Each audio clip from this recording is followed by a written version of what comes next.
Hello friends, स्वागत है आप हमारे यूट्यूब चैनल आर्यन ज्ञान फाइल पर। फ्रेंड्स, आज का ये टॉपिक है प्रायद्वीपीय भारत की नदियाँ। देखिए, इससे पहले जो है हमने हिमालय भारतीय नदियों के बारे में जो है डिस्कस कर चुके हैं दो भागों में उसको। गंगा नदी तंत्र, ब्रह्मपुत्र नदी तंत्र और सिंधु नदी तंत्र। हिमालयी भारत की नदियों को जो है 3 भागों में बांटा गया है और उसके बारे में जो है हम डिस्कस कर चुके हैं। आप उस वीडियो को यदि नहीं देखे हैं तो आप इस वीडियो के लिंक में इस वीडियो के डिस्क्रिप्शन बॉक्स में उसका लिंक हम डाल देंगे, आप वहां से देख सकते हैं। और इसमें देखिए, हम जान लेते हैं सबसे पहले कि प्रायद्वीपीय नदियाँ होती क्या है। देखिए, प्रायद्वीपीय नदियाँ जो है मानसूनी नदियाँ होती हैं। गर्मी के मौसम में इन नदियों का पानी सूख जाता है।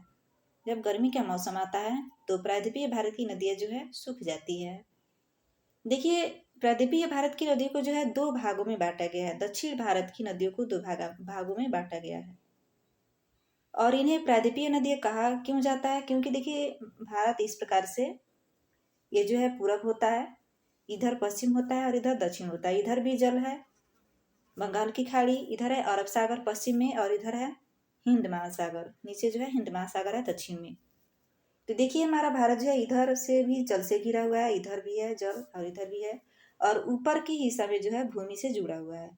तो इसीलिए इसके नीचे जितनी भी नदियाँ आती हैं इधर, वो बंगाल की खाड़ी में गिरने वाली होती है और इधर जो भी नदियाँ जितनी गिरती हैं वो अरब सागर में गिरती हैं। तो इधर इससे नीचे जो है जितनी नदियाँ आती हैं सब प्रायद्वीपीय भारत की नदियाँ कहलाती हैं। तो देखिए, इसको भी 2 पार्ट में डिवाइड किए हैं। एक है बंगाल की खाड़ी में गिरने वाली नदियाँ और दूसरी जो है अरब सागर में गिरने वाली नदियाँ। तो देखिए, इस वीडियो में हम सिर्फ बंगाल की खाड़ी में गिरने वाली नदियों को ही कवर करेंगे।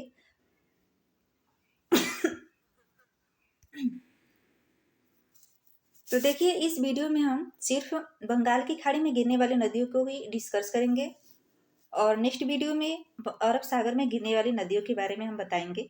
तो इसके लिए आप हमारे चैनल को सब्सक्राइब कर लीजिए, बेल आइकन को प्रेस कर लीजिए ताकि हम जब भी वीडियो को अपलोड करें आपको नोटिफिकेशन मिल सके और आप उसका लाभ ले सके। तो चलिए शुरू करते हैं। देखिए, दक्षिण भारत की नदियों को 2 भागों में बांटा गया है। बंगाल की खाड़ी में गिरने वाली नदियाँ वो है दामोदर, स्वर्णरेखा, बैतरणी, ब्राह्मणी, महानदी, गोदावरी, कृष्णा, कावेरी, पेन्नार, बैगई और ताम्रपणी। और दूसरा है अरब सागर में गिरने वाली नदियाँ, वो है साबरमती, माही, नर्मदा, ताप्ती, मांडवी, जुआरी और शरावती, गंगावेली, पेरियार, भरतपुजा। तो इन्हें जो है 2 भागों में बांटा गया है। तो इसमें जो है हम डिस्कस करेंगे बंगाल की खाड़ी में गिरने वाली नदियों के बारे में। तो चलिए मैप की तरफ चलते हैं। मैप में यहाँ देख सकते हैं आप, ये सभी नदियाँ जो है बंगाल की खाड़ी में गिरने वाली है। इसके बारे में हम डिटेल से जानेंगे। ये नदियाँ कहाँ से निकलती हैं और किन किन राज्यों से होकर के बहते हुए बंगाल की खाड़ी में गिरती हैं, इसके बारे में जान लेंगे। चलिए आगे बढ़ते हैं। सबसे पहले दामोदर नदी के बारे में हम जानते हैं। दामोदर नदी, देखिए, हम गंगा नदी तंत्र वाली वीडियो में आपको बताए थे कि जब गंगा नदी आती है फराक बैराज में जब आती है तो वहाँ से 2 भागों में बट जाती है। 2 भागों में बट जाती है तो एक जो है चली जाती है पश्चिम बंगाल में और दूसरी चली जाती है बांग्लादेश में। तो वही गंगा नदी जब पश्चिम बंगाल में जाती है तो हुगली के नाम से जानी जाती है। जब पश्चिम बंगाल में जाती है तो हुगली नदी के नाम से जानी जाती है और जो बांग्लादेश में जाती हैं वो जाना जाता है पद्मा के नाम से। तो हुगली नदी की सहायक नदी है दामोदर नदी और दामोदर नदी जो है छोटा नागपुर पठार झारखंड से निकलती है और हुगली नदी में मिल जाती हैं। इसके बारे में डिटेल से यहाँ भी देखेंगे। आगे चलते हैं दामोदर नदी के बारे में। इसका उद्गम स्थल है छोटा नागपुर का पठार जो झारखंड में है। बहाव क्षेत्र है झारखंड पश्चिम बंगाल। ये झारखंड से निकलती है, पश्चिम बंगाल से होते हुए बंगाल की खाड़ी में जो है गिर जाती है। इसका मुहाना दिया है बंगाल की खाड़ी। इसकी सहायक नदी है दामोदर नदी। ये हुगली की सहायक नदी है। दामोदर नदी जो है हुगली की सहायक नदी है। अगली नदी दिया है स्वर्णरेखा। इसका उद्गम स्थल है रांची का पठार जो कि झारखंड में है। इसका भी बहाव क्षेत्र है झारखंड, उड़ीसा, पश्चिम बंगाल से होते हुए बंगाल की खाड़ी में जो है गिर जाती है। अगली नदी दिया है बैतरणी। बैतरणी नदी का उद्गम स्थल है क्योंझर पठार जो कि उड़ीसा में है। क्योंझर पठार जो उड़ीसा में है। इसका बहाव क्षेत्र है उड़ीसा और बंगाल की खाड़ी। इसका मुहाना दिया है बंगाल की खाड़ी, यानी कि बंगाल की खाड़ी में जो है गिर जाती है।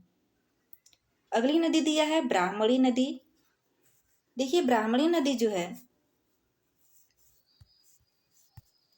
इसका उद्गम स्थल है झारखंड की शंख नदी और कोयल नदी के उड़ीसा के राउरकेला में संगम के बाद ब्राह्मणी नदी कहलाती है।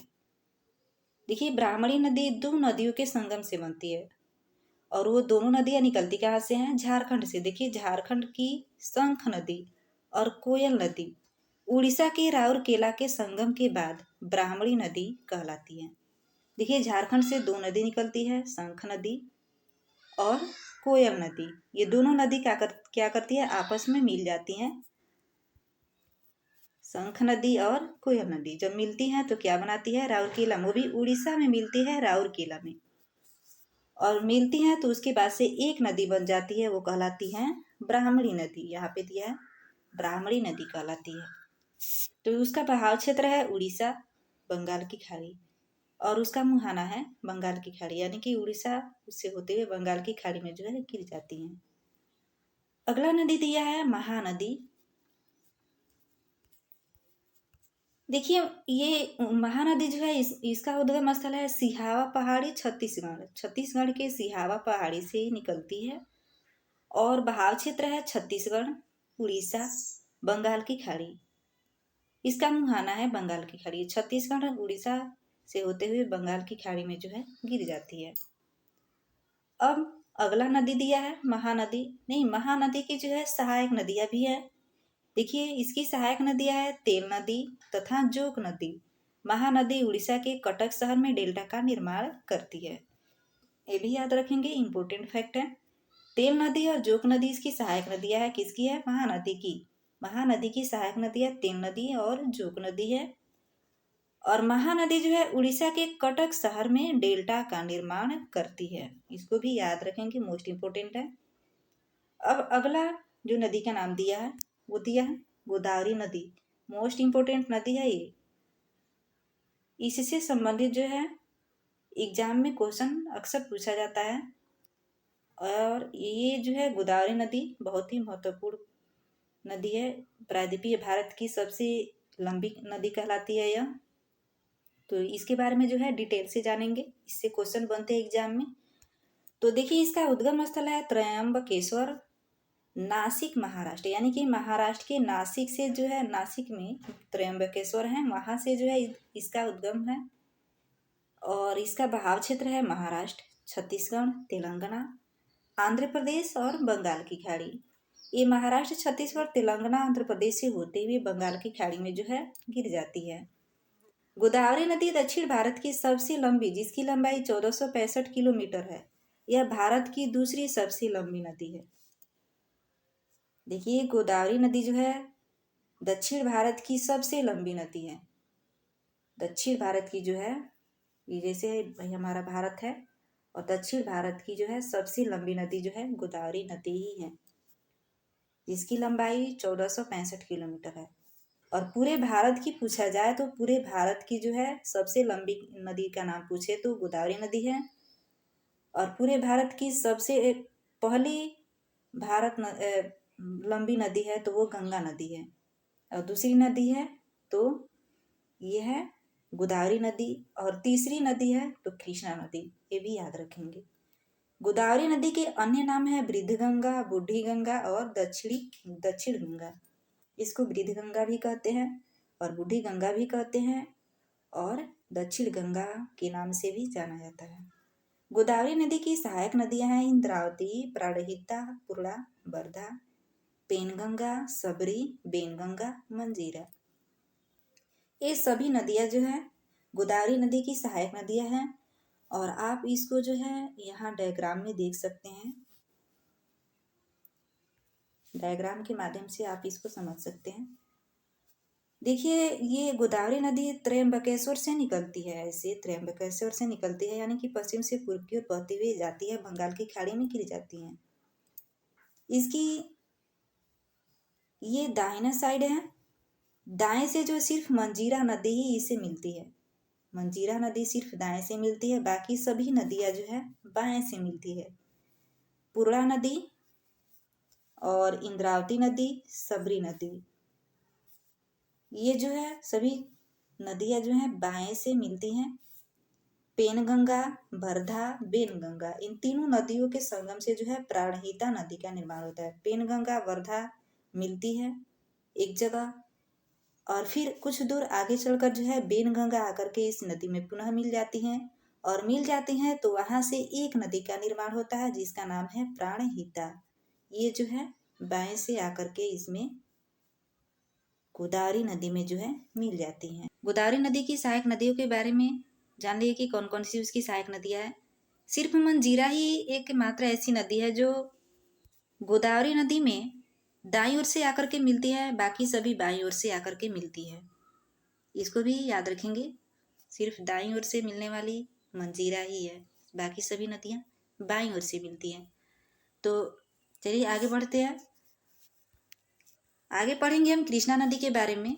कृष्णा नदी ये महाबलेश्वर पश्चिमी घाट यानी कि महाराष्ट्र के पश्चिमी घाट के महाबलेश्वर से निकलती है और ये महाराष्ट्र, कर्नाटक, तेलंगाना, आंध्र प्रदेश, बंगाल की खाड़ी से होते हुए बंगाल की खाड़ी में गिर जाती है। यानी कि महाराष्ट्र में, कर्नाटक, तेलंगाना, आंध्र प्रदेश में होते हुए बंगाल की खाड़ी में ये नदी गिर जाती है। कृष्णा नदी प्रायद्वीपीय भारत की दूसरी सबसे लंबी नदी है तथा आंध्र प्रदेश में विजयवाड़ा के पास डेल्टा बनाती है। देखिए, कृष्णा नदी जो है प्रायद्वीपीय भारत की दूसरी सबसे लंबी नदी है और पहली लंबी नदी गोदावरी है और प्रायद्वीपीय भारत की दूसरी सबसे लंबी नदी है तो कृष्णा नदी है। यदि पूरे भारत की पूछे, यदि एग्जाम में पूछता है कि पूरे भारत में जो सबसे लंबी नदी है तो वो है गंगा नदी। और यदि दक्षिणी भारत की पूछे या प्रायद्वीपीय भारत की पूछे सबसे लंबी नदी तो गोदावरी है और दूसरी सबसे लंबी नदी तो वो कृष्णा नदी है। ये भी ध्यान रखिएगा। तो देखिए, कृष्णा नदी की सहायक नदी है कोयना नदी। महाराष्ट्र की जीवन धारा या जीवन रेखा कहा जाता है। कोयना नदी को जो है महाराष्ट्र की जीवन धारा या जीवन रेखा कहा जाता है और ये जो है कृष्णा नदी की सहायक नदी है।